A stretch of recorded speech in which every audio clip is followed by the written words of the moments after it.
அஸ்ஸலாமு அலைக்கும் வரஹ்மத்துல்லாஹி வபரகாத்துஹு. பிஸ்மில்லாஹ், அல்ஹம்துலில்லாஹ்.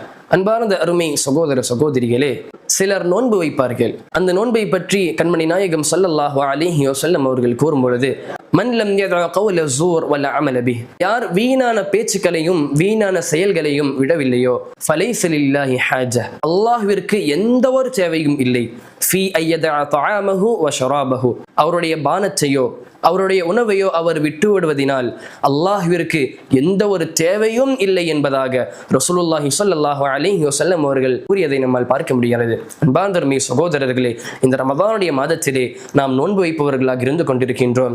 ஆனால் வீணான பேச்சுக்களையும் வீணான செயல்களையும் நாம் செய்தால் நாம் வைக்கின்ற நோன்பு அல்லாஹ்விற்கு எந்த ஒரு தேவையும் இல்லை. ஆதலால் வீணான செயல்களை எல்லாம் விட்டு நன்மையான செயல்களை நாம் செய்வோமாக. அல்லாஹ் ரப்புல் ஆலமீன் நம்முடைய நோன்பை ஏற்றுக்கொள்வானாக. அல்லாஹ் ரப்புல் ஆலமீன் அருள் புரியட்டும். அஸ்ஸலாமு அலைக்கும் வரஹ்மத்துல்லாஹி வபரகாத்துஹு.